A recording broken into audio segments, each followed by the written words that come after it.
Hello and welcome to January 2022. We're up to meetup number 111 too, which is an auspicious number.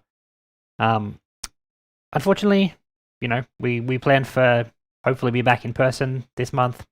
That hasn't happened. Nobody's probably surprised about that at this point of the cycle. But we are still talking to our venue, and as soon as things can calm down a little bit, then we will look at getting back in person as soon as we can. So, without any further ado, let's just kick straight into it. Oh man, it's been a while since I've done this. Where's my slide button? There it is. I'm on the wrong side again. Here we go.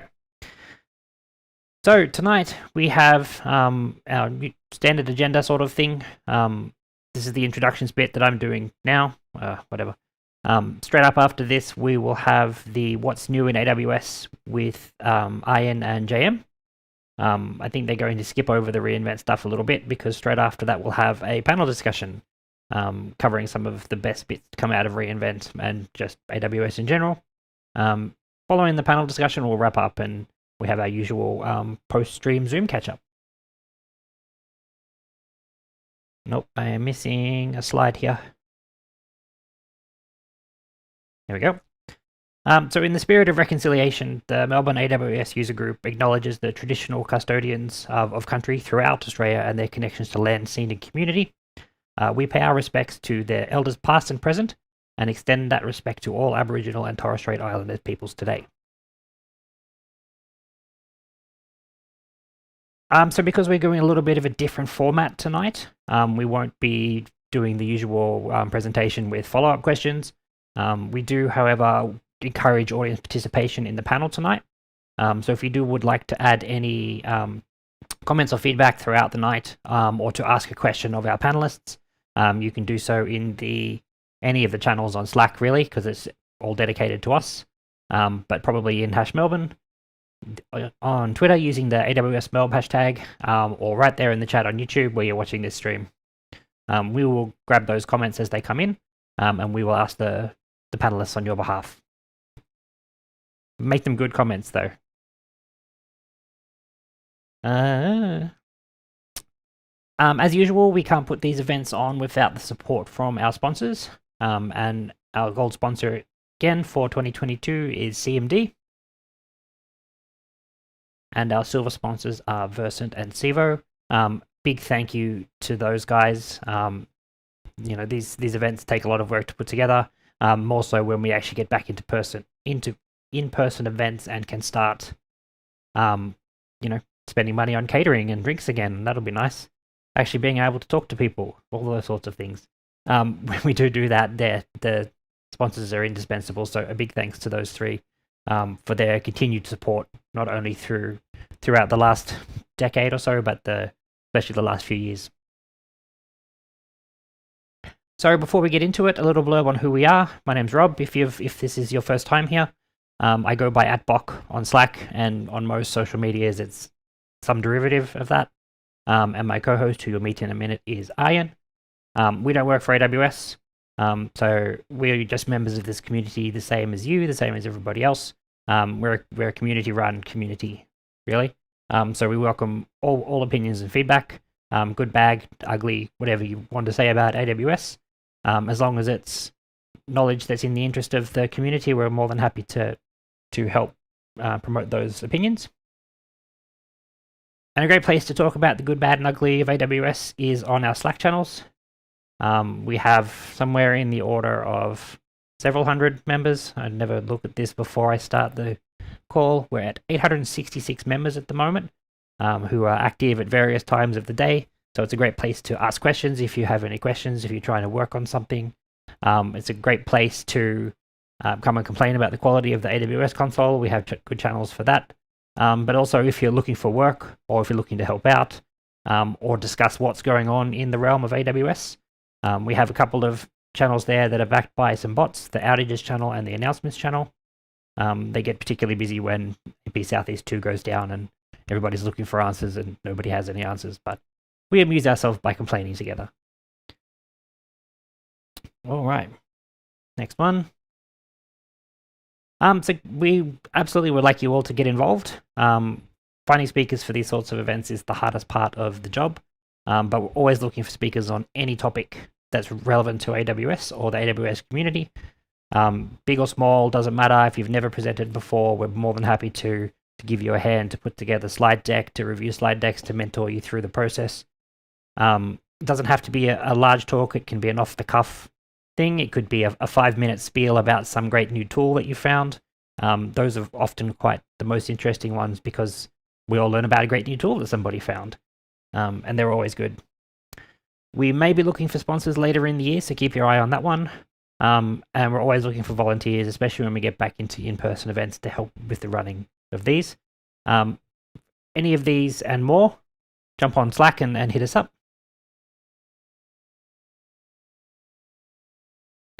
Oh, I'm back at the beginning. Okay. There's no other events going on in the space at the moment because it's January. Normally we have a few other conferences and things coming up, but no conferences announced yet that I'm aware of. But we'll see for next month. All right, so we'll throw over to Ian and JM. Ian, if you can share your screen.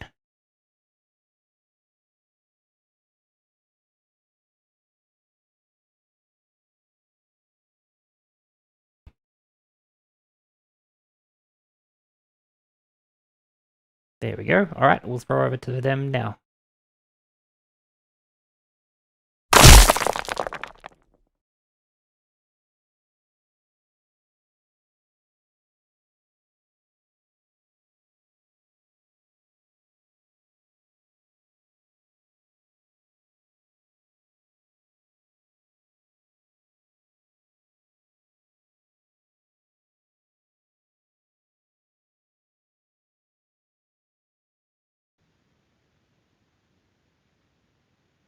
Cool. Hello, everyone, and welcome, as Rob already said. So below me, you can see JM. Hello, everyone. Good to be here again, talking about the news. Yep. And obviously, that's what we're talking about. What's new in AWS? As Rob already said, we're mostly discussing everything that was announced after reInvent. I think I put a couple of things from during reInvent on the slides, but that's mostly because they're really interesting, or I needed to fill up the slides a bit. So let's start with our usual finally in Sydney. So we've got a couple of useful things and a direct connect endpoint. But the R6i and C6i instances, of course, are good to have. Yeah, so it's very exciting to have that for us as well in Sydney. So the R6 and C6 are part of the new Intel Xeon Scalable processors, the third generation, 3.5 gigahertz and up to 15% better compute performance to compare the old generation R5. So just a great when you can. So R6 are really more memory focused, so they can go from up to 128 CPUs and 1 terabyte of data, and the C6 are more compute focused, so same CPU but less memory. They can go as well up to 40 gig bandwidth for EBS, so you can have very fast access to disk and IOPS for that. So very good addition to the type of instance we can use in Sydney here. Yeah, definitely. If you're stuck on Intel instances, it can't use Graviton, it's definitely worth doing an upgrade to these models. The other thing that was announced that came to Sydney is perhaps less directly of use to most of us, but it's the Panorama. So Panorama, and I'm going by memory, so jump in if I get it wrong, Jim.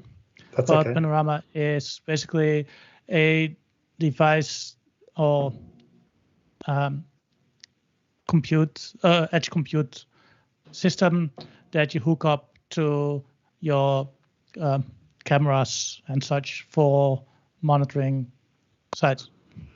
Yeah, correct. So basically like distributed deep lens almost.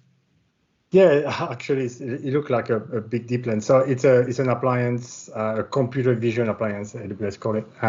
It's designed to analyze images from your local on-premises camera. So there's a fee to buy the appliance. It's $4,000 that you pay up front, and then after there's $8 per camera feed.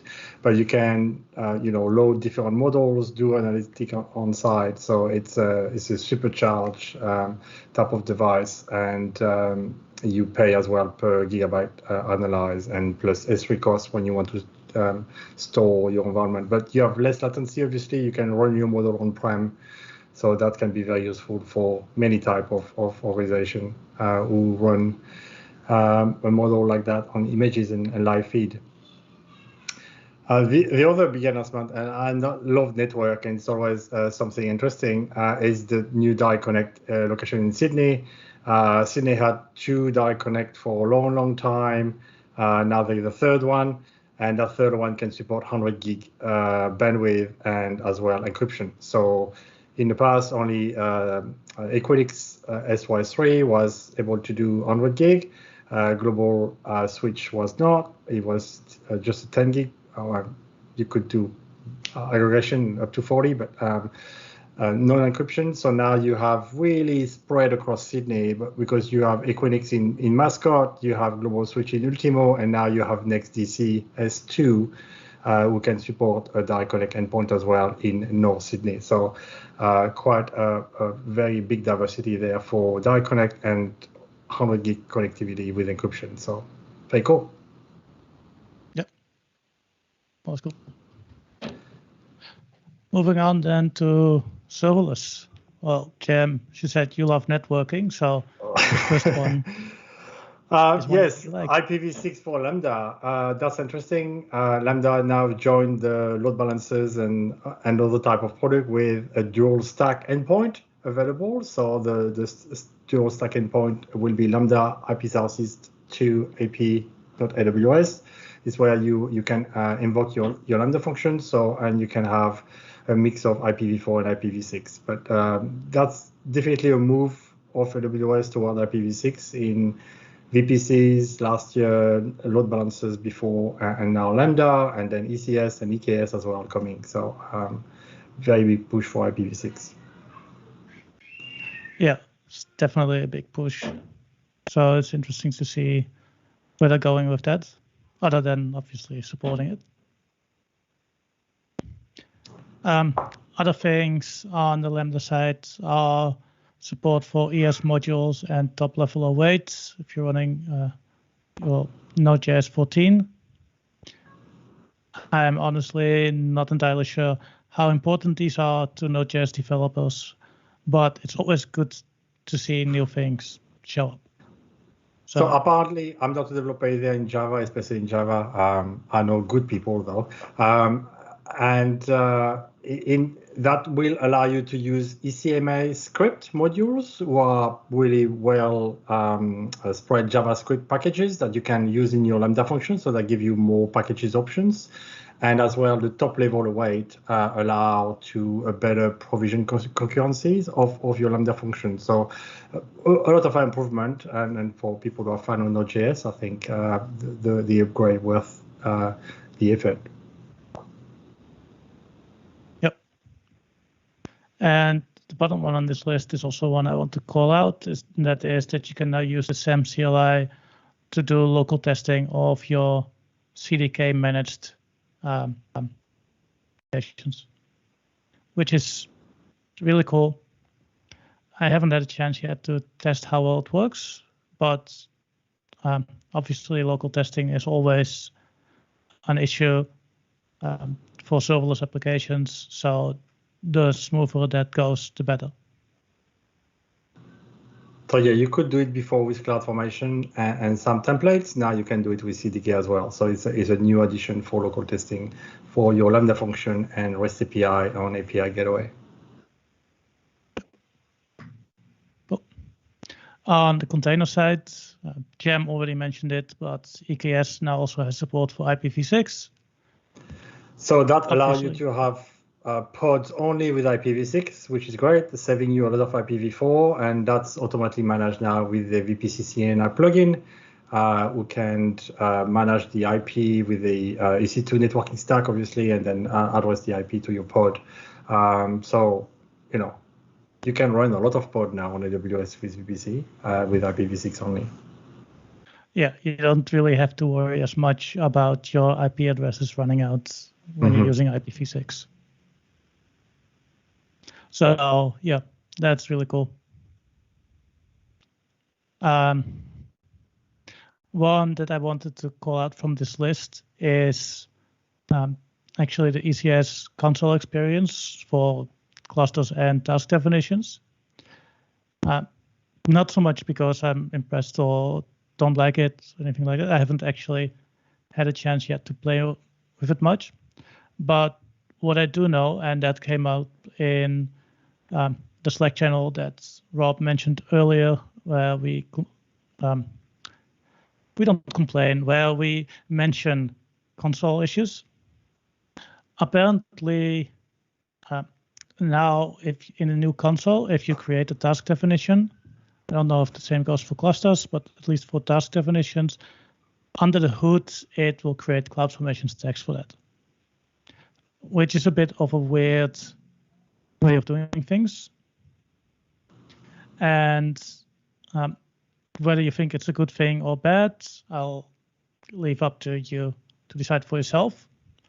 But I do suspect at some point, some people are going to run into the CloudFormation stack limits without ever actually using CloudFormation. It's a bit prescriptive, is it? Yes. Interesting choice, and we'll see how it goes. As well on this list, two improvements for EKS. One for the CSI driver, which is now an add-on that you can pre-configure your clusters with. Is join the VPC CNI plugin, Core DNS and kubectl as an add-on for EKS. So the product was available before, obviously, but now you can pre-configure your cluster with it, which is pretty cool. And the ACM Private CA Kubernetes Cert Manager as well plugin is in production already, and I'll encourage people to replace it from the Cert Manager CA from EKS, which store in plain text in server memory the keys. ACM Private CA obviously is a service, it's unencrypted, it's TLS, you can do MTLS as well. So I recommend to use that plugin if you use EKS on AWS. Yep. Cool. On the DevOps side, yeah, here's a couple of interesting announcements from reInvent. So as mentioned, not going to talk a lot about this, but CDK v2 is out. Construct Hub is a place where you can find the CDK templates or modules that other people have built, and both of those are GA now. And new SDKs have been released for Swift, Kotlin, and Rust. I kind of suspect that Rob at least is happy about the Swift one, considering he is a iOS developer. So other things here, nothing really major, but did you want to call anything out, JM? The CloudWatch logs announce organizational support for cross-account subscription. So in the past, you had to have a list of account ID when you wanted to forward logs between accounts inside the same org. Now you can use the org ID or the organization path, which is much easier to share logs across accounts. So especially if you want to centralize your CloudWatch logs into one account at the organization level. So that's good.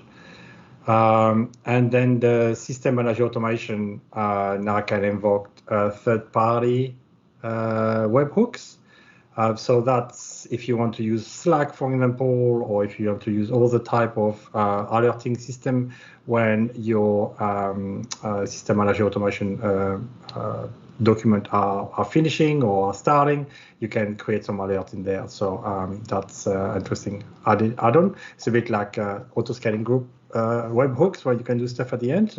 Here is for the system manager automation for documents.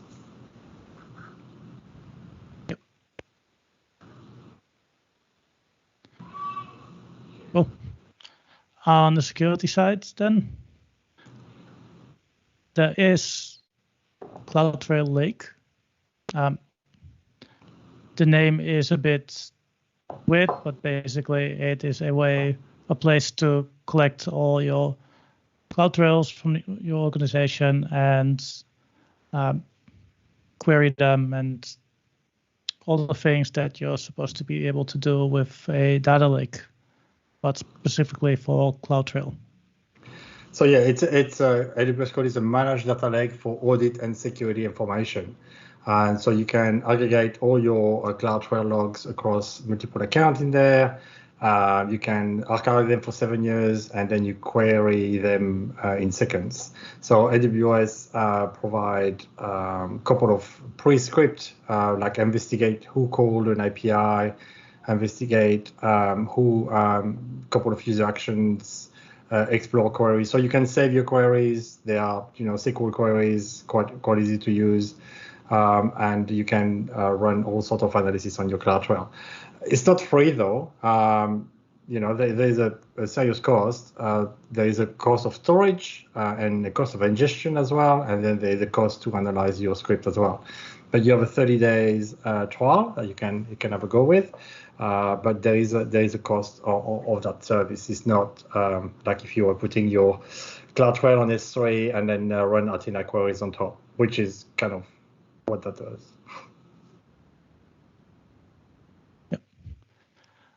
One interesting one here as well is a guard duty, new feature within guard duty, which is the ability to detect EC2 instance credentials. So basically, these are the temporary credentials that you get based on a role you assigned to your EC2 instance. And now you can detect when they're used from a different account.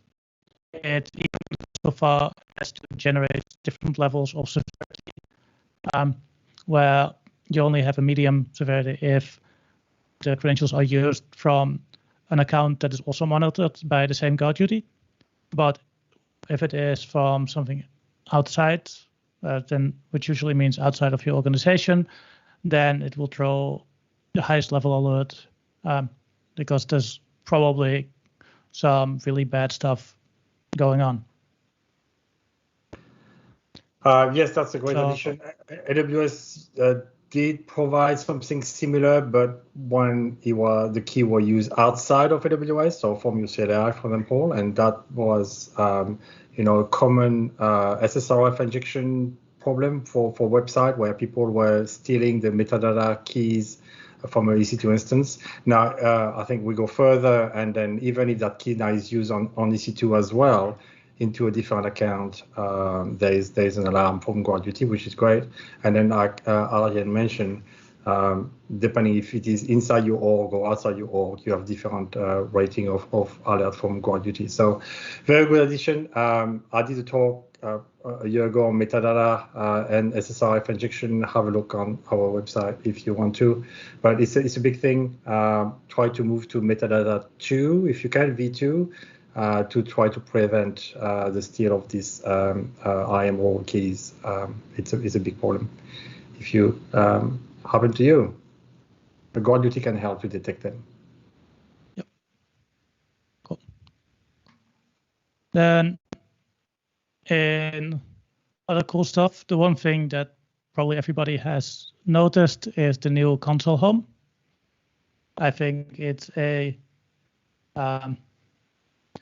pretty good improvement. So thumbs up. It can become better, but it's there already. So it's good. And the other thing that I was personally very happy with is you can now see an instance's tags in EC2 instance metadata. So this is something that I'm sure annoyed many people in the past. There was no way to see the tags of your EC2 instance unless you gave it IAM permissions to do so, and you couldn't, especially when using things like autoscaling groups, you couldn't just easily define the IAM policy to only allow for that particular instance. So you'd have to give broader permissions, and now you can just retrieve them from the instance. You do need to make some changes to the instance. You need to enable this feature, but once you have, it is just the regular call to the metadata endpoint. Yes, tag change after launch will eventually be propagated to the instance metadata. So that's a term from AWS. I don't know if they use something asynchronous probably, but you need to enable on the instance. It's not by default. And please use the v2 of the metadata as I mentioned before with the token to integrate them. But that's a great addition for any people who do user scripts and stuff like that. Knowing which instance you are talking to and which tag you have, it's a key really automation tool. A couple of improvements on AWS Glue as well. There is a Glue job in preview, so auto-scaling Glue jobs. That's interesting. You need Glue 3, but you can scale automatically up and down to adapt with the streaming of job or the batch job you have. It's in preview.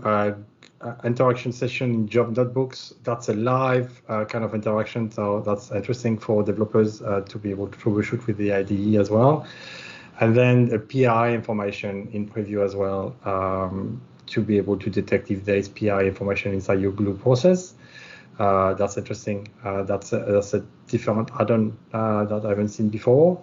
That's not Macy. That's specific for Glue. So and you can take obviously alert and event bridge and stuff like that to do remedial action if it is necessary. If you have PI information inside your process, what you shouldn't have.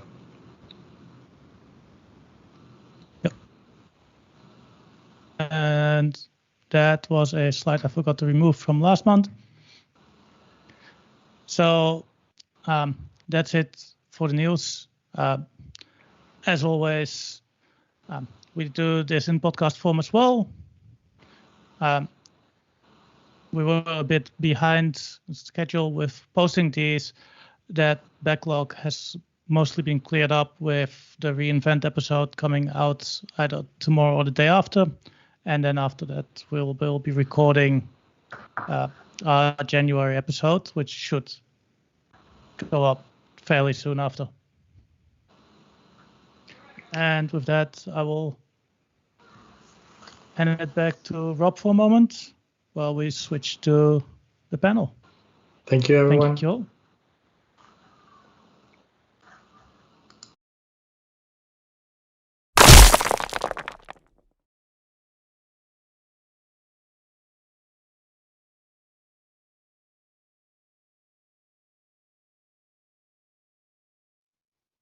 Thank you, Ian. Thank you, JM.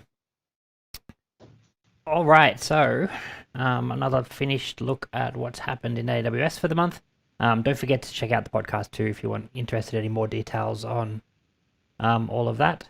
You can stop sharing your screen now, Ian. That might save us on some bandwidth a little bit.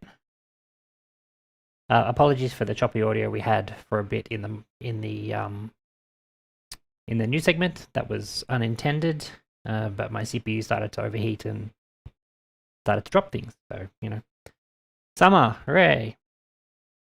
All right, so I can see everybody looks like they're ready to go. So without further ado, let's kick into our panel. So you should be able to see all of us on your screen now, and if everybody's got their mic unmuted, they'll be able to speak. So I'll run through who everybody is, left to right. I'm still here, clearly. Ian is back, JM is back, and then we have Bojan and Stephen on the end there. Guys, if you could give us a 30-second intro about yourself. We'll start with you, I guess, JM. Oh, hi everyone. So I'm Jan Becker. I've been doing the news quite often with Arjen. We do a podcast together as well. So I work for a consulting firm. We specialize in AWS transformation. I'm a AWS ambassador, 9 certs, really enjoying AWS all the time, and really happy to share my thought on reInvent this year. Thank you. We'll keep moving to the left there, Bojan. Hey everyone, my name is Bojan Živić. I'm a lead consultant at CMD Solutions, part of a sister company to Iron, funnily enough. My background kind of stems from the app modernization space inside of CMD Solutions. So serverless, containers, EKS, and pretty much anything latest and greatest AWS. And I'm a huge advocate for CDK. I think more so than I'd like to admit. Thank you very much for that. Apologies for mispronouncing your name there at the start. Trust me, that's fine. The worst one I think I've had is Bogan, which will probably be appropriate tomorrow. Yeah, definitely fit in tomorrow. And Stephen. Yep. So hi, my name's Stephen. I'm part of the content team at Cloud Guru, now part of the Pluralsight company overall. AWS community builder, content creator, and I'm also one of the co-organizers of the Melbourne Serverless Meetup group, which of course, like many of them, has been on indefinite pandemic hold. And when it comes to meetups, a very topical thing there, my favorite choice of pizza for a meetup is pepperoni. That's me. Awesome. All right, so the opening question that we have on our list here is, have you had the chance to go to reInvent in person before? Clearly not this one, because nobody went to this one. Well, nobody I know went to this one. People did actually go. And would you like to go if you haven't been? We might throw that one to Bojan. So, yes, I think the answer is I would love to go, and followed with a quick, short, no, I haven't went. I think personally, reInvent, the scale of it and what it kind of really represents, or how much it's grown from its initial inception, kind of is like partially one of the things I really want to experience in my time, like working inside the AWS structure that we work in. And I think as well, like there's only so many announcements I can really enjoy reading from, our Slack channels from feed-AWS, seeing them live and seeing CDK 2.0 is out. I think that really kind of tops it for me. Yeah, I think getting caught up in the excitement too of other people and, being able to share that moment's a good thing too. How about you, Stephen? Yeah, exactly the same. Would love to go, haven't had a chance to. And, it's exactly that sort of thing. It's fairly easy to follow with the news now, obviously. Everything's nicely live streamed, everything's really well produced now. That's one thing that's definitely come out of the last few years. But that hallway track is one thing you don't get there, which of course you do get with the in-person events where, you can just, kind of find people, pull people aside, have, those interesting conversations outside of the formal sessions. That's one of those really big things, I kind of want to look forward to with reInvent. Awesome. JM, have you been to one before? Yes, I've been lucky enough to go before the pandemic in '98. So, 2018. And I was going to say 98. A long time. I was a pioneer. No, we don't know the years anymore. So 2018 it was, and Arjen was there and other friends. So it was great to meet us all over there and have fun. Crazy time though. You start at very early in the morning, like 6 a.m. and you finish late, far too late. But it's fun. My advice is book your session in advance and make sure you show up on time. Otherwise, you don't have spots. It's the fun part is meeting people, is meeting customers as well and other engineers and sharing information. And a great experience, and hopefully I can do it again. Maybe 22, I don't know. We'll see what happens. Yeah, Fair call. So Ian, you were there in 2018 as well? Or was it 1998? I was there in 1998 and 2018, 2019 For the launch as of well.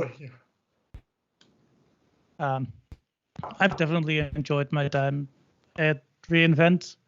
I don't know about starting at 6 a.m. I never managed that part because usually that was like an hour after going to bed. But yeah, I have been there and enjoyed it. And personally, if you have a chance to go, I always say go for the workshops and other things that you can't easily copy with an online experience. The talks you can watch on YouTube later, but having a workshop and being able to talk to people that you can't do. Yeah, I don't know if I was there the same year as you two, or if I was there the year before. It might have been 2016, 2017 that I was there. But my pro tip is different from everybody else. Watch the keynote from bed. It's live stream. You don't have to get up at 4 a.m. and go line up with everybody else just to be at the front of the line. Watch it from bed. You'll get a better experience. And then you can also be the first person to line up at your session if you're going for a session. Or you can, go watch while you're having breakfast at the buffet, whatever you like, but don't worry about going to the keynote. That's my pro tip. Especially if you're like I and you went to bed at 5 a.m. I'm pretty sure I did that a few times too. It's an easy habit to fall into, unfortunately. It is. So then, speaking of this year, it's like nobody of us went there, but did you see much of the online experience and what did you think of it? Let's start with JM this time. Online experience. I mean, when you are at reInvent, that's a great part. You just dedicate it to the event and you dedicate it to the environment and to see friends and to see new tech stuff. Online, well, first, this year was not very convenient. There was different time zones and waking up at 3 o'clock is not my stuff for watching a video. So it's quite different, and I was not able to watch enough videos, I think, from that. So I was waiting for them to come on YouTube to watch them at more convenient time because works get in the way. And when you have meetings and stuff like that, it's not different than when you are traveling overseas. So that's a difficult part for me this year where I couldn't watch what I wanted. I've got a list of stuff I want to go through. They are now on YouTube. They came a bit late, I think in December. But I definitely watched a keynote and part of Werner Vogel's and stuff like that when it was available here at 11 o'clock in the morning, but not like if it was on site. So that's a disappointing experience. However, like you said, you can always watch on YouTube later, and there is very good website who list all the different themes, level 300, 400, if you want to watch them, and then I'll focus on that. Yeah.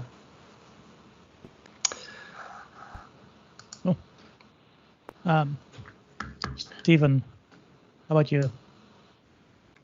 Yeah, look, one thing I know with AWS is that they do seem to have been getting progressively better over the years with the online experience. Last year was obviously quite an astounding thing, the way they pulled that together. Obviously this year it's been a little bit rolled back because, of course, they had the hybrid and they had a lot more people obviously to attend in person.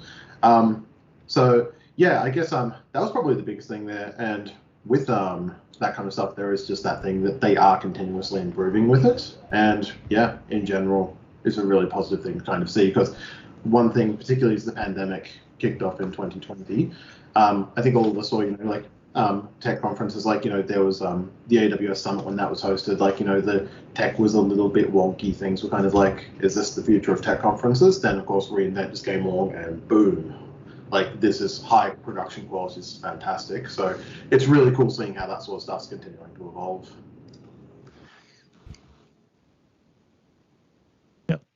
Boyan, how about you?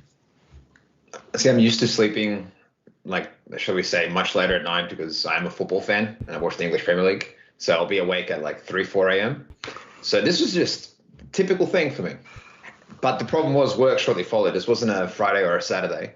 So Keynote and Werner Vogel's definitely I had to give a watch. And what I liked from the experience, and as I think as was mentioned earlier, it was an improvement on last year and the years before. Continuous improvement, right? We all live by it. And I really think the catered experience has gotten better in time. Hybrid's always hard, as probably all of us know, like testing hybrid cloud, for example. But I really think that they've really cut their teeth on the terrible things they did a couple of years ago with some, shall we say, bringing out 240p first. But it's a significantly improved experience that made me drink 1 or 2 more espressos than I'm used to having. But otherwise, I can't complain. It was great.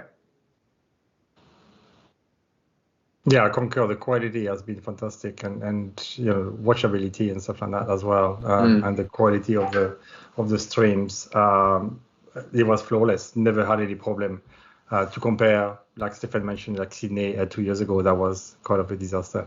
But this time, I don't know. They use AWS product, Media Live or something, some panorama devices. I don't know, but that was pretty cool in quality. And even the production work, it kind of felt like it wasn't your typical sort of technical presentation. Because I think a lot of the time, for anyone that's not watching that isn't completely technically savvy, it can be really boring just giving you numbers and this is so much quicker by 10 times the compute. The theatrics of it all, the colors, and kind of how they engaged you, it kind of made the 3 AM watch experience a little bit worthwhile. Besides the lack of sleep, it was great. Yeah, and I think like there's an interesting point on that, like, and this kind of like hinting into the next question as well, when it comes to stuff like Werner's keynote, obviously, but also Peter DeSantis, like his keynote's always really, really entertaining, really deeply nerdy and fantastic, but again, kept accessible, kept really engaging, and not, it's nerdy enough that you can look at it and be like, that is so freaking cool. But if you're not an expert in that technology, you can still just be like, I get this, and that's freaking cool, and I love it. So really awesome like that.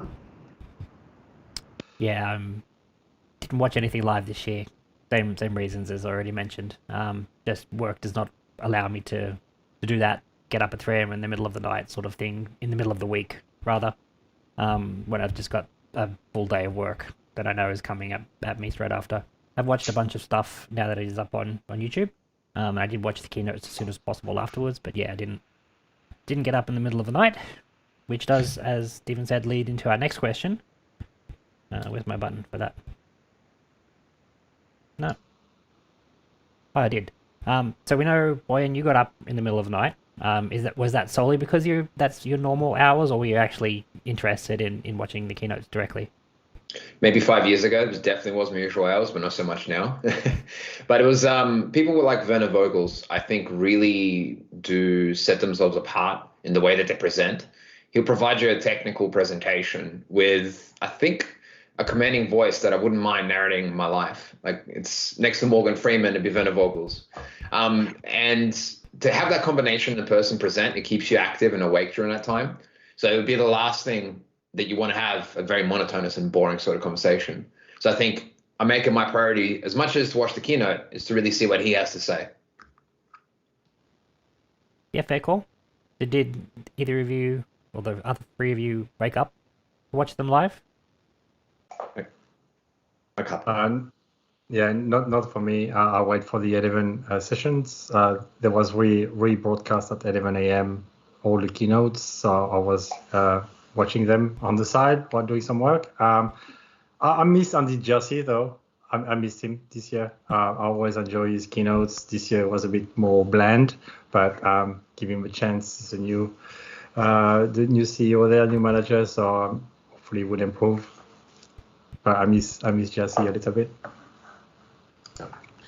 And yeah, I mean, for me, one of the fantastic things was obviously with, I guess, my role with work, I kind of wangled the whole thing of like, yep, this is an important thing. And then subsequently I'll just take a couple of hours off the following day. And it's like, yep, sure, sounds good to me. And it's like, woo, sleep in. So, yeah. So particularly Andy Jassy's keynote, I guess, just because, like, not Andy Jassy, Adam Slipsky, still going with that just because, I don't think it's settled in for anyone yet that Andy Jassy isn't at the helm anymore. But, yeah, like for the CEO keynote, it's always that thing of like, what are the big announcements? What are the big things that AWS is kind of trying to sell this, year of reInvent around? And yeah, this year, again, it wasn't exactly the greatest. It wasn't exactly the most riveting thing, but it was still relatively interesting. There was good stuff coming out of it. And the same thing for Werner's talk and Peter's talks. That was the following day. Ian, you have a baby. I don't think you got up you might have already been up at 3 a.m. No. Well, it's definitely possible that I got screamed awake at that time, but then I was not in the mood to watch a keynote. I can tell you that. So no, I did not watch any of the keynotes live. The biggest thing for the keynotes this year for me was, and unfortunately, you couldn't come to that, Rob, but we were invited for the, what was it called? The reInvent cinematic experience, which was basically here in Melbourne, where we went to a cinema that was set deal set up with AWS, and a whole group of us got to watch the keynote from the comfort of a cinema chair, which was How did you get definitely invited to that? And I was Gold not. class keynote experience. I'm jealous. Sorry, JM, you're not special enough. No, You don't probably run a not. user group. I mean, I love that on one end of the spectrum we have like you can stay in a hotel room, just lie in bed and watch it, or you can be in a cinema and watch it. Look, I may be from Sydney, but I am happy to fly down. Yeah, they had the same thing in Sydney. I don't know what I based the invitations on, but it was definitely a fun experience. That said, I'm not sure I would have wanted to do it this month with how everything is going. So that was just a lucky timing there. But then moving on. So obviously reInvent has a lot of announcements. So how did all of you manage to stay informed about the announcements that came out? Stephen, want to give it a crack first? Yeah, sure. I mean, the minor plug is for A Cloud Guru, we were doing daily recaps on that sort of stuff. And so I was also kind of contributing some research on that. One thing that was fantastic was the AWS blog. They actually did a thing with their DevRel teams. They had a blog post which they would update each day with all the biggest announcements. And that was just kind of a cool way to be like, what's the biggest stuff? Because obviously, we all have the RSS feeds through Slack and whatever else, but trying to actually sort through that. And it's like, what's the really big stuff here? What's the really interesting stuff? So having that where I could just kind of like look at that in the morning after, you go to sleep, you've been like, oh, I've caught up on everything. You wake up the next day in Australia and it's like, oh my God, look at all this. So that was really fantastic for that sort of thing. And also just the socials. It was really interesting seeing what people's reactions were on the socials, which in my case also led to, here's some interesting opportunities for content creation, just like, this is an interesting stuff. But it's really interesting to see that commentary from people as well, particularly around some of the stuff like the serverless data services announcements where, it's like, oh, this is cool. But when you look at the socials, it's like, oh, no, this is like next level cool. So, yeah. Nice. Yeah, it's they definitely stepped up the game a bit this year with keeping us up to date. Boyan, did you do anything other than 3 o'clock watching everything live? So when I did want to sleep, there were obviously the AWS blog posts that kind of kept me going. But I think Stephen hit it like the nail on the head there with the socials. The only time I really use Twitter is for tech outages, but the one time where I actually listen to it for announcements would have to be during reInvent and during the bigger tech conventions. And for example, in the space that I kind of spend most of my time, CDK, when that was dropped 2.0 and the construct stuff going GA, my Twitter blew up for all the right reasons. So definitely the socials, I think, kind of kept me going. And this was still towards the tail end of human malware. We won't say what it is, but we'll call it human malware. So it was nice to actually see a bit of interactivity from the social side to see what people really cared about, not just what AWS thought was big.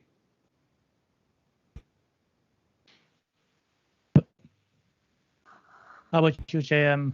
Were you also hanging out on Twitter all day, or? No, not especially. The blog, obviously, that's a common page I go almost every day, but we have RSS feed and we have RSS feed in the user group as well. So we do follow the announcement. So, in the morning, you wake up, you have a cup of coffee, and then scan to the announcement and click on the one you think you can use with the customers or you think are interesting. So I was keeping up through that, through the feed and the blog. Yeah. I'm a little Twitter user, so I'm more focused on the blogs from the AWS point of view, and follow the AWS security Twitter though. Yeah, I definitely have to say that I don't think I stayed informed about all the announcements that were happening, and I first put my hand up and say I got snowed under in that first week, and it probably wasn't until you do try and read the blogs, as everybody's already highlighted, as probably the best source of info, but it's just still a lot to take in, and I would say it wasn't probably until mid-December that I really started to get my head around some of the changes. But yeah. Okay, so wrong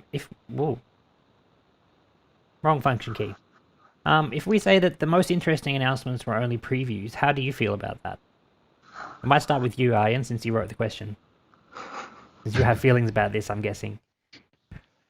I definitely have feelings. I do think that it's been a trend really at reInvent the last couple of years that more and more announcements just come in preview, and then next year at reInvent they will actually become available, and then a half a year later they'll be available in Sydney,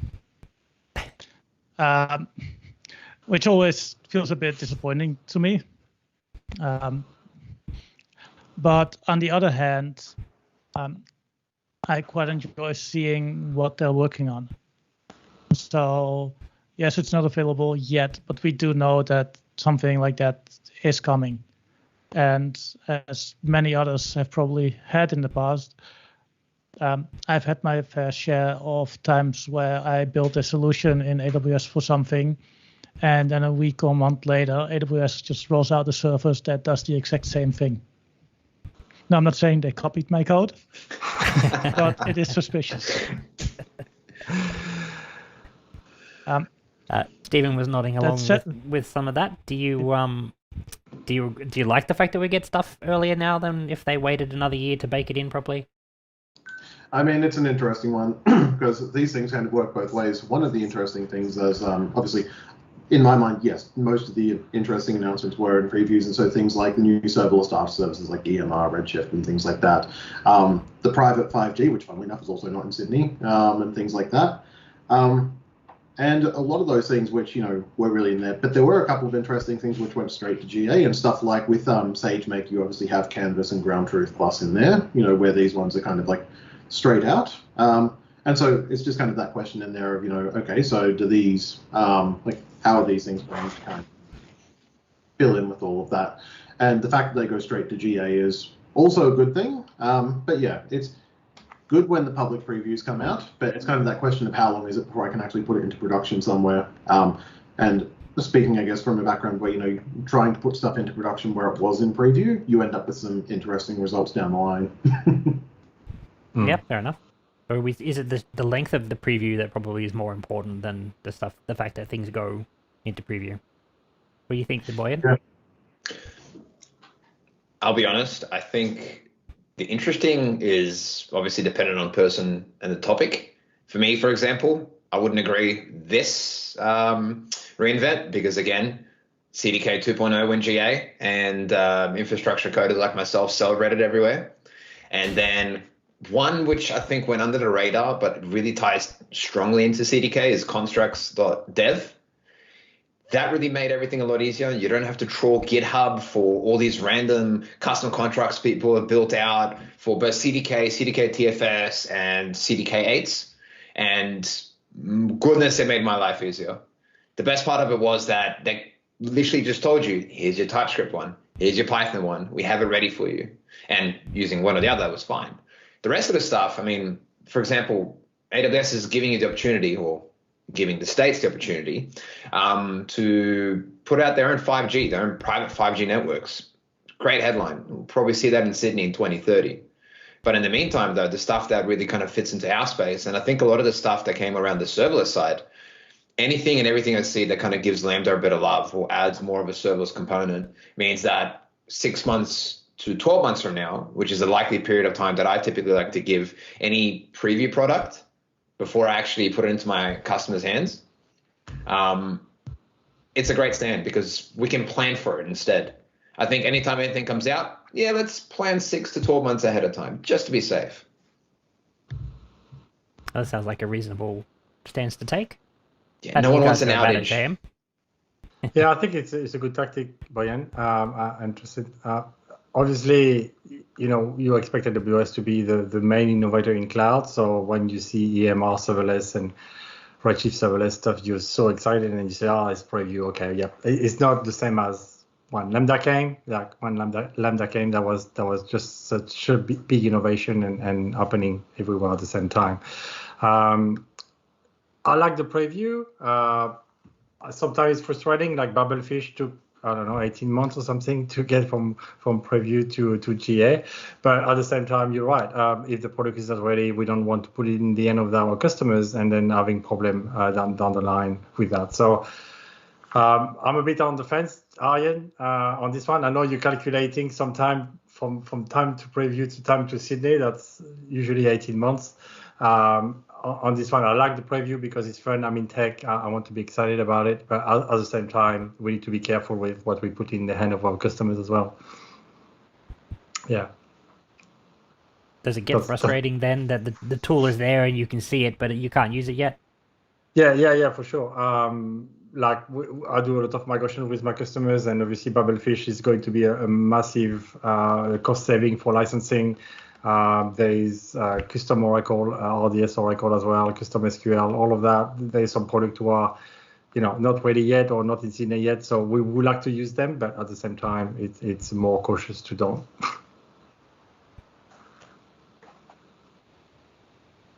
Yeah.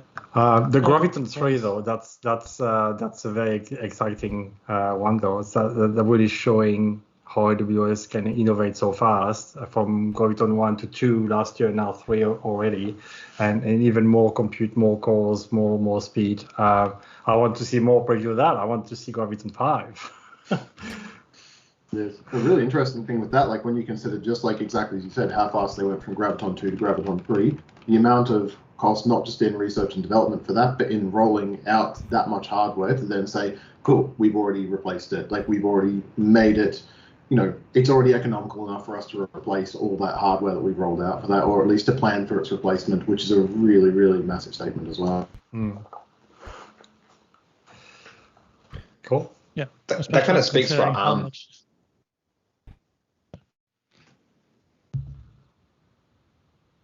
Sorry, Brian.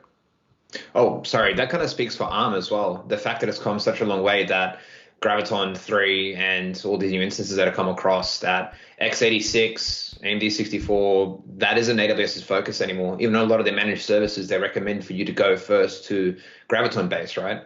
And the more that comes in that space, cheaper some of our services become. I want everything to be serverless, but sometimes it may just need to run on more efficient hardware. But that's tied up with the environmental sustainability, right? Uplift, and that they added that to the well-architected framework this year, and showing how you can save so much CO2 by migrating to cloud. So it's just another kind of help having Graviton ARM processors to use less power and better compute for the same kind of output. So interesting. I like this, obviously, this impact.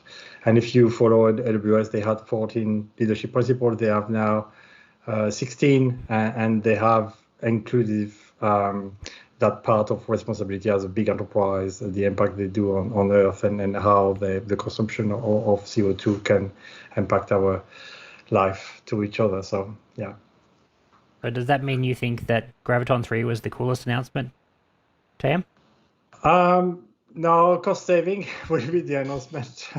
the free S3 bit, the free CloudFront bit. Obviously, Graviton 3, it's more a respect type of, on the innovation and the pace AWS is innovating for that company.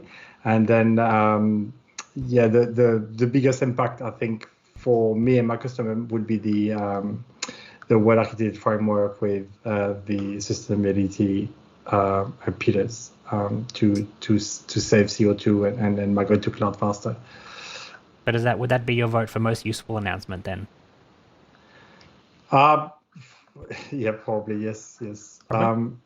There was not one standing out, but these I think are quite important. The price transfer as well, like I mentioned before, and then some saving on snapshot. Just the basic stuff we use every day. We can save some money there. But at the enterprise level, the sustainability and Graviton 3 and moving, encouraging people to move to ARM processors, I think is a good direction. Stephen, what got you most excited about reInvent this year? When it comes to the coolest one, I have to kind of go for the sustainability one as well. One of the things which was mentioned in the keynotes and weirdly doesn't really seem to be written up in many places is something that they haven't even brought out to preview yet, which is a really weird thing for AWS to announce, is the fact that they're going to have the customer carbon footprint calculator. So as part of that, you'll be able to say, cool, in my AWS accounts, what's the CO2 equivalent emissions that are coming from my account? What kind of, things like around that well-architected perspective with the new sustainability pillar, how can I optimize for that? The use of ARM and everything like that. The fact that kind of, tilts us continually towards serverless architectures, the fact that, we're kind of saying, if you're not using the resources, then don't provision them. The kind that we're still heading in that direction. So, and obviously this is going to become more and more of a question that companies are going to be asking is, from that ESG point of view, people are going to be asking the IT departments, cool, how do we cut down 25% of our carbon emissions in our technology? That's going to be a question that's going to be coming out a lot more over the next couple of years, and actually being able to quantify that through direct advice given by AWS rather than just treating it as, hey, we're paying this much instead of this much, therefore we're using more power, therefore more carbon. The way that this kind of opens up a lot of that opportunity is absolutely fantastic. So that's the thing I'm really most excited about from that. Yeah, I had the chance to use one of the pre-version, which is simple Excel spreadsheet, and in average it's around 79%.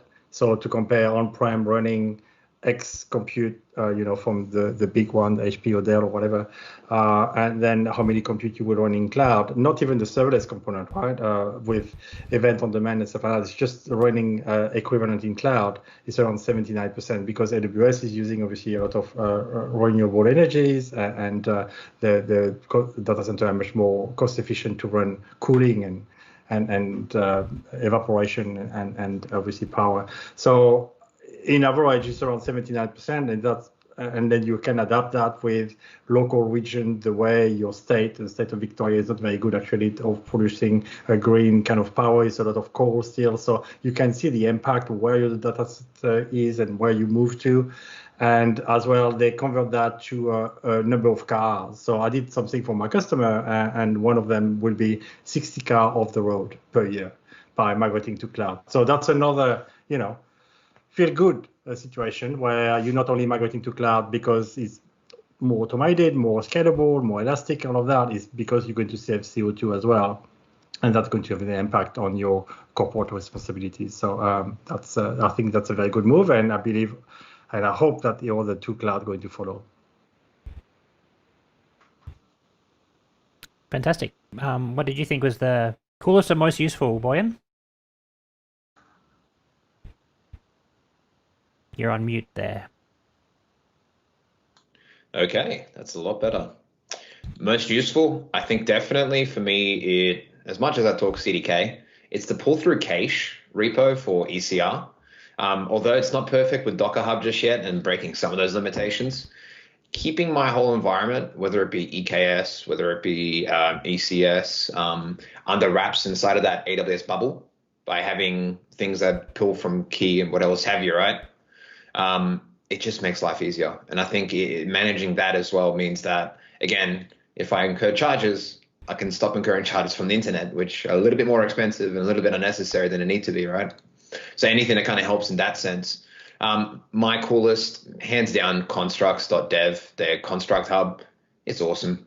If I want to think of a service and a combined bunch of resources together, then in 4 lines of CDK, I can spit out a couple of 100 lines of CloudFormation. Yeah, a small code base always wins in my books. So definitely that. Nice one. As a developer myself, I always have the same sort of feeling. Anything you can use to simplify that, perfect. What about you, Ian? Oh, sorry, Stephen. Sorry, I was going to say, like with the ECR pull through, there was an interesting thing which I kind of took from that as well, is that it's a little bit of a departure from the way AWS would typically do things, where they always kind of expect, we've given you the tooling, you figure out how to make it work, this sort of thing, where in this case they've kind of recognized this is actually a problem enterprises have. It's a problem that is fixable but messy, so let's just streamline it for you. So it's kind of AWS continuing to tilt in that direction of let's give you a solution rather than just give you the tools and say, figure it out yourselves. So it's kind of tilting a bit more into that Microsoft sphere of things where it's like, we're going to fix those enterprise problems and just smooth those things along the way. So that was a really interesting part from that. Yeah, that's a very good call out. Ian, what about you? My one was Graviton 3 for many of the reasons already mentioned. As part of the whole sustainability thing, but also as our regular listeners, watchers know, I've been banging the Graviton train for quite a while, and I just love seeing all the improvements that come with it. And then, as Stephen mentioned earlier, once Graviton 3 comes out and they start rolling it out under the hood for the Lambdas, the RDS, all the services that they now use Graviton 2 with, you just see great improvements there that don't have that we don't have to do anything for. That we all get it for free basically, and yeah, that is just something that's I can only applaud. So that's what I really like. Fair enough. I always find it interesting listening to everybody talk about Gravitron coming from a hybrid AWS Apple background. Gravitron's really just a poor man's version of Apple Silicon. Like, come on. Not even that fast yet.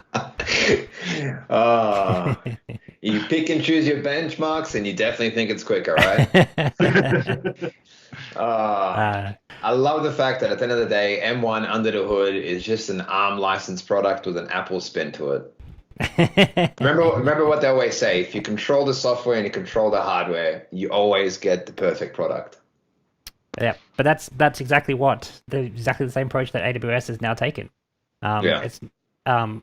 It's not like it is pretty much what you said. They control the software and they control the hardware, but that means they can put in optimizations specific to their software, which Amazon can do with the Gravitron. They can make optimizations specifically for their use case rather than a general purpose CPU, and that's fantastic, not only from a performance gain, but from a sustainability perspective as well, because you're making smaller chips that do more specific tasks that therefore run more efficiently. And it's fantastic to see more and more companies jumping on the ARM bandwagon, because the sky's really the limit on what we can do in that space, and it's really good to see. And I know Ian thinks that I'm into the Swift SDK, but I'm kind of not. I jumped on the Soto bandwagon, which is the Swift version of Boto, and it's been much better than the official SDK for 2 years now, and they're not quite caught up yet, so but that's just me. Even for authentication, Rob, using the real SDK is not better for roles and keys and stuff like that? No, generally not. Okay. If you're integrating with Cognito, yeah. Yes, the official's probably better. But if you're just using straight up Swift code on an EC2 instance or anywhere else where you can get access to your IAM credentials directly, it's just better to use something else that's a bit lighter. But the AWS one has caught up a lot with this new one that they're bringing out. So the gap's not quite so far anymore, and I'm sure they'll catch up and overtake soon with the team they've got working on that. I do know some of the developers working on that team, and they're really, really talented people on it. So I'm sure they'll make some gains in that very soon too. You want to move on to the next one there, Ian? Yep, sure. Basically, a slight twist on the last one, but what did you think was the best announcement that's actually available in Sydney today? So I've already mentioned that some things are not here yet and might not be for a while.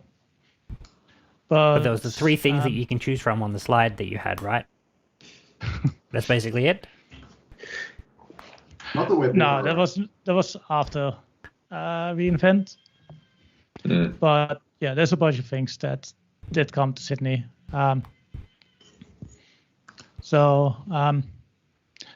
Brian, do you want to go first? Absolutely. CDK. I've said it from the beginning of this, and I'm going to say it again. Yeah. It's not just an easy one. I personally think for the DevOps people that use it and have to move to it, the move isn't hard, but it's good. It's really, really good. And I didn't have to wait a whole year for it. That's the best part. Well, Angel, it was in preview for 6 months or something, right? It's since June last year, right? But do you put a preview to production? It didn't come in out of the blue like that, right? Yeah. Yeah. Okay, no, that's good. I'm sure. Yeah. I was risk adverse. I was testing it at home. I was breaking a bunch of instances with the preview. And look, that was a lot of fun. Don't see myself doing that to a customer who's got a giant cluster or serverless setup or a microservice infrastructure that not quite a microservice. It's more of a monolith microservice, and then I break it. But hey, I'm glad they actually did things right for once, right?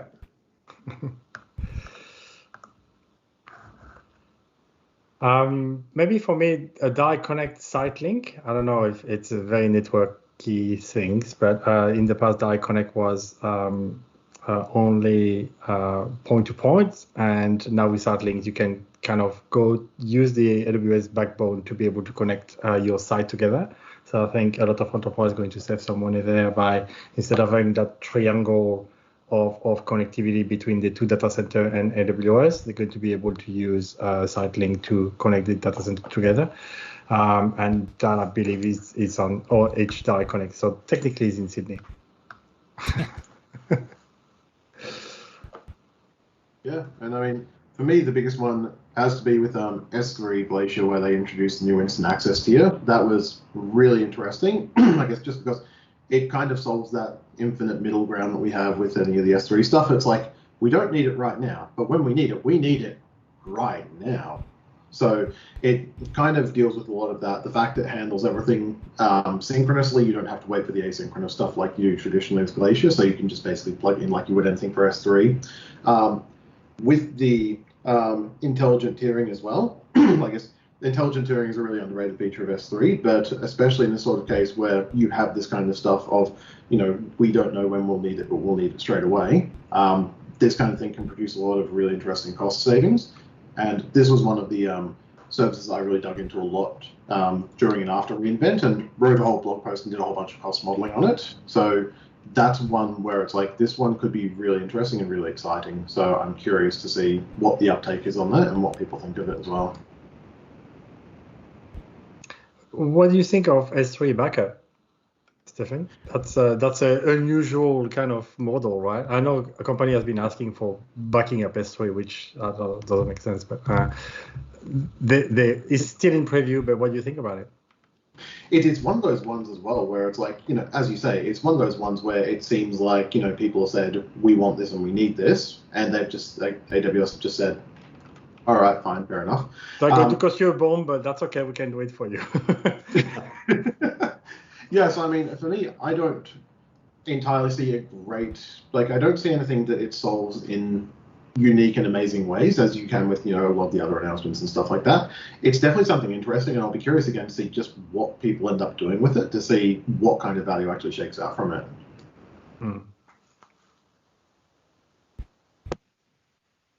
Rob, do you have anything? I don't think I could tell you of all of the service announcements that I saw which ones are available in Sydney today, unfortunately. Yeah. So I will skip that question and we'll move on to the next one. Unless you have one, Ian? Yep. It's a bit of a cheat in a way because one, it's still in preview, but it's Amazon SageMaker Studio Lab.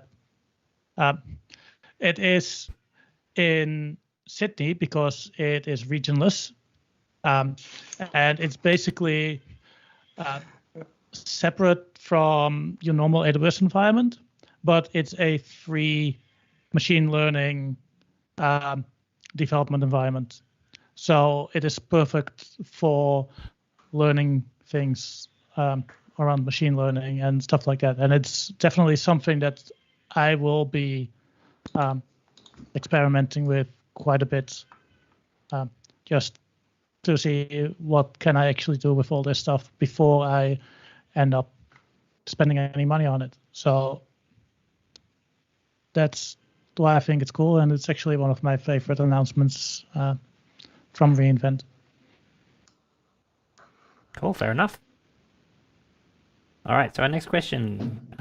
What is something you were expecting or hoping for that didn't actually get announced? Anybody want to kick us off with this one? Yeah, Boyan? Right here. CDK3. I wish. All seriousness, the code services are the code services. Some people like them, some people hate them. Certain use cases, they're fantastic. But I'd love to see if we actually had the ability to have code services 2.0 to kind of keep up with the modern sort of, shall we say, CI/CD and maybe even a AWS GitOps option for Kubernetes side. Only because as much as I love code build because it's just straightforward and simple, sometimes code pipeline can be a bit of a painful crux. Because if I go to another tool, I'm not going to name any other tools because we're talking AWS here, I can just use YAML and I don't have to use CloudFormation to build it. And the simplicity of that, and I think that kind of takes away from the ability of what CI/CD could be as a version 2.0. And I think AWS really does have the manpower, person power, and then engineering prowess to really give us a better product. Yeah, I think that's true of all of the CodeStar ones, really. It'd be nice to see a reimagining of that. How about you, Stephen? What do you miss out on? One that I thought was going to be on the way, and one which I'm still expecting will be on the way at some point, is and this was kind of mentioned a little bit by JM before. It was like with Babelfish, with like the Aurora SQL Server stuff. One thing I'm waiting for there is for a serverless version of that, because that's one thing that it can't yet handle is doing that kind of stuff like Aurora SQL Server serverless. Because I guess one of the things that definitely tends to be out there still is a lot of those, bespoke, internal tools where it's like, we just need this for one business process. It relies on Microsoft SQL Server. It will take nothing else. It won't plug into anything else. So we still need to run this technology, and we still need to pay for these big, expensive things with crazy licenses. Like, yeah, sure, pay for, your enterprise licensing on this. Why not? Go for it. We're having that kind of thing. If we could get towards that point of saying, cool, not only can we do this serverlessly, we can do this without, those exorbitant license costs. That, again, is one of those things that opens up migration paths really, really enormously. So that was one thing that I was kind of thinking might be on the way. But again, as has been said, Babelfish has only just really kind of hit GA, so we don't know how that's going to look and how that's going to evolve. Yeah, a bit like Stephen, Oracle, Babelfish for Oracle will be really, really cool with Postgres in the backend. And I agree with Boyan. I think AWS has the power to really revamp code pipeline. Code build is okay. I mean, I'm using it to build images and stuff like that. But the full kind of serverless experience of CI/CD and then serverless deployment as well, revision of. I'm reviewing my AWS DevOps Pro exam. I need to renew in a couple of days. But I learned some new stuff with code deploy to be able to run Lambda with canaries and stuff like that. I mean, I don't think we use that enough. But if it was, a more kind of organized service where you could do that in a better way, I think that would be awesome. There's too many bits and bobs that you need to put together to be able to have that full CI/CD experience, like all the big companies offering, like GitHub or GitLab, or and with a full scanning SaaS DAS and all of that inclusive to help you and help enterprise to be able to demo properly. There's too many bits and bobs to put together yourself, so that would have been nice. And Ian? For me, this is related to what Stephen mentioned before, but at reInvent 2020, there was a product that was announced in preview. It was called Aurora Serverless V2. Yes. And at reInvent 2021, You were disappointed. those words were never spoken. Too hard. Yeah. So, All right. yeah, Yep. I would have loved to have had an update on that. We were hoping for that one for 12 months too, weren't you? And then nothing. Yeah. Maybe another 12 months. All right, we've got 2 questions left on the thing. Just want to remind the audience that if you do have any questions you'd like to ask our panel, now is a good time to do it before we hit the end. So our second last question here, what announcement has the best name and which one has the worst name? So I did have to look through the list for this a little bit when we got these questions, and I came across one which was absolutely brilliant, and that's CloudWatch Evidently. I do love that one. So the streamlining of experimentation and features, but again, the brilliant stuff of the naming there. And then there's one where, and I swear this isn't just because I'm a bit of a serverless purist of Kubernetes, but Carpenter spelt with a K. I mean, it's one of those things where it's okay, the marketing team were clearly looking at that and it's we've got this. This is really brilliant and clever. And again, it solves such an important problem when we deal with scaling in Kubernetes and everything like that. Having better scaling, smoother experience, really, really important. And the only thing I can say about that is it's still better than coming up with a processor and calling it Trainium. So we're doing all right there. I think for me, it's one of the SageMaker names, purely just based on just what it's called. Functionality, I'll probably never use it, and as a product, it's probably great. It's just you're adding just so many syllables at this point. SageMaker Ground Truth Plus. I think at this point, all it's missing is Max XL V2. What's the next version going to be? it's just gonna add more and more. But on that though, I think SageMaker's got a lot of love, pretty much at every reInvent. Yeah, they can definitely see a lot of potential in that for the future, so they're investing heavily in it. JM, what's your pick? A bit like Stephen Carpenter, I think that's a pretty funny name. And then CloudWatch Rum as well. Not sure exactly what it means, but it may feel like having some cocktail or something. So if the CloudWatch alarm are all red, then let's go and drink. Yes. Ian, what do you think? So for worst name, my vote there goes to the recycle bin. The recycle bin for EBS snapshots. For EBS snapshots, which is basically an undelete function for your snapshots. Functionality is good to have. Name could have used some improvements. What do you mean, save your ass EBS? Save your EBS. Sewer EBS. Yeah, I could live with that. Clearly copied after Microsoft's feature of the same name. Windows features of the same name. I think this is the one question where we haven't mentioned CDK.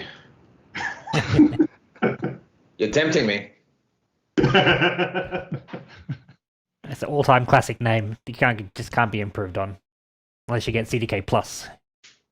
Ooh, that's dangerous territory. CDK double plus good. Double Plus. It's still a CDK preview. I wouldn't trust it. Yeah. Fair enough. All right, we've had a question come in from Guy, which is, it's a good one. What would you like to see announced at reInvent 2022? We know Arjen's vote already. What else does anybody think? What would you like to see next year? Casting your crystal ball in. I think one that I think a couple of people, I don't think anyone's mentioned yet, the introduction of local zones outside of the US. One of the things that's actually happening more and more as our industry grows is we're moving to the edge closer and closer. ARM helps because you have lower wattage requirements for performance that kind of meets a certain criteria. So you can have a data center in a much smaller environment. One IU can have a couple of hundred processors. And for some of these services, that may mean that 2 IU is enough in a box to put on a phone tower to have an edge cache right next door to you. Sydney would be a great example. In Melbourne, for example, you put 2 little local zones for certain services. And I think Lambda at Edge showed first how powerful it was. Well, what if we move some even bigger services closer to that? And I think for me personally is 2022, fingers crossed, my most hopeful announcement. I think they actually did announce 13 new local zones around the world, including Australia. Yeah, to come. Yeah, I believe so. So you might get your wish earlier than you expected. And we get a full Melbourne 3AZ coming up soon this year, and then New Zealand in 2 years. So, but more local zone, maybe Perth will be good. Brisbane, I'm sure we've got customers there who suffer from latency from Sydney. So yeah, definitely, that would be cool. But most of the service from AWS point of view need 3AZs to operate, like EKS and RDS and stuff like that. So I can't expect too much more than compute and basic EBS, I would say. What are you looking forward to this year, or what would you like to see next year? This year, 2022 is this year, yeah. I mentioned before, I think for me a revamp of the CodeStar product and better serverless deployment, and that has been, I think, a complaint for people to go to serverless. They are very established pipeline with Jenkins, and they all stuff for GitHub and GitHub Action. So having a more focused serverless deployment lifecycle, I think that would be very interesting to have provided by the cloud provider. Yeah. Stephen, is your vote for the Babelfish serverless parts or something else? I mean, generally anything around things that makes the databases easier. The Babelfish stuff in particular, like those kinds of things that just we still suffer from the thing, of course, when we're running serverless stuff, where we're going to put our information. Of course, we have a lot of fantastic options now, but there's always options for more stuff there, and more stuff that we can potentially get, out of those, awkward corporate edge cases. And of course, now we have things like RDS custom as well, which is, again, a bit of a paradigm shifter where instead of AWS saying, you will just run on our services and you'll just have to put your architecture in such a way where your databases will run on that. And they're now saying, you know what, we know that that's never going to happen for absolutely everyone. Let's just let you run your own database engine in RDS and we'll still take care of the maintenance. Like, that's still a really cool thing. So I'm kind of hoping there'll be more there, because I think that then again solves a lot of those big, reluctant enterprise problems in a lot of those ways.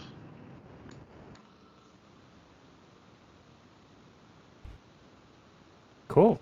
So I think that's all the questions we have. Ian, you've got one last one here on the list.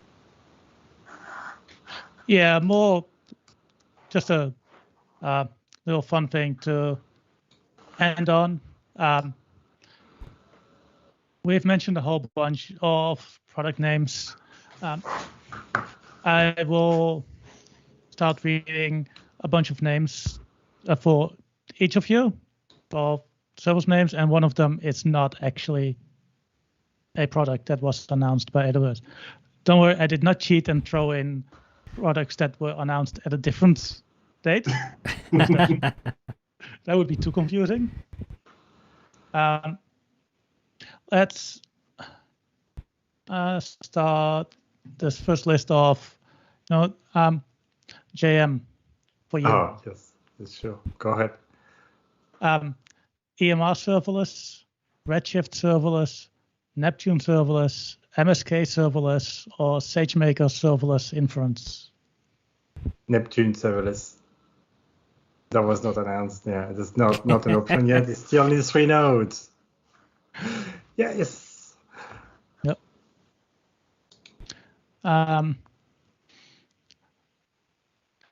Boyan, because this list has this. See, I should have made this list after our discussion because this one might not be the hardest. Ground Truth Plus, Carpenter, Flow, Secret Detector, and Account Factory for Terraform. What was the third one? Reflow. Yeah, I'll take Reflow. Yeah, it's actually called Repost, even though it's AWS's version of Stack Overflow. Oh, right. We'll see how that spamming, goes. I had to put a rule in my Outlook because otherwise it's spamming. You got so many questions coming up, so I'll go and see it when I have some time. Yeah. Yeah. And then Stephen, SageMaker Studio Lab, Amplify Studio, SSM Studio, SageMaker Canvas, and mainframe modernizations. SSM Studio is the one there. You all know. I mean, I'm really bad at making these lists. Not that there was any pressure in case I was the one who got things wrong there, but I mean, you have to look at mainframe modernization and think it's like, surely that wouldn't be AWS, but yeah, sure enough, it is. Yes, it is. Yes. That would have been my pick from that list. I would have failed. Moving from mainframe to ARM processors on Graviton 3, that would be cool. How does COBOL work on ARM? COBOL works on Lambda, so yes. That's a scary thought. Please stop.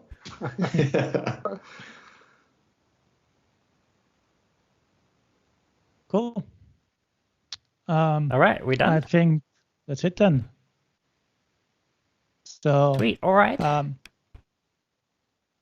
Yeah, I want to thank all 3 of you for joining us. Boyan, thank you. Stephen, so thank you for stepping up when we needed somebody. And JM, very, very last moment. Always a pleasure. Getting pulled into this. Always a pleasure and a great honor to talk with Boyan and Stefan as well. Awesome engineers.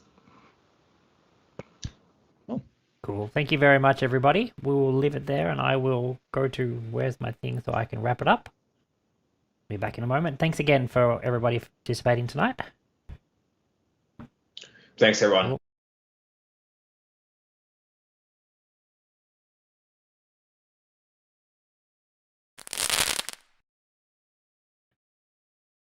All right. Thank you very much to everybody for the great discussion tonight. I think that's probably our best panel showy thing that we've done to date.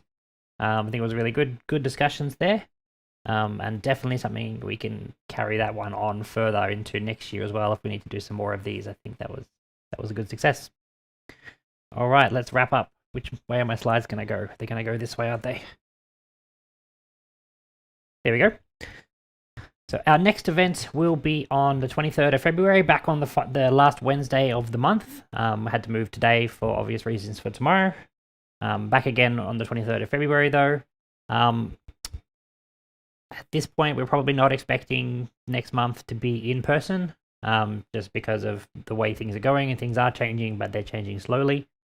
We will let you know, though, via Slack and on our Twitter account, if and when we do decide to go back to in-person events and the details for that. So keep an eye on those channels. Big thank you again to CMD, Versen, and Civo for sponsoring us this year. We couldn't put these events on without you. Definitely, if you're in there looking around for things, go check out those guys. Can't do too much of a solid endorsement there. But we do have a virtual drinks after this, or we will have if I actually go and create the meeting. Forgot to do that. If you're interested in talking to any of our panelists tonight, I'm not sure if they're hanging around. I should have asked them earlier. That would have been a sensible idea. We got some thumbs up. So there will be some people around on Zoom. I will have a look on Slack, which the URL for joining Slack is at the bottom of the screen there. Jump on our Slack channel. We'll post the details into the general channel on there, and we'll see you on Zoom very soon. Otherwise, we will see you next month. Thank you very much for watching.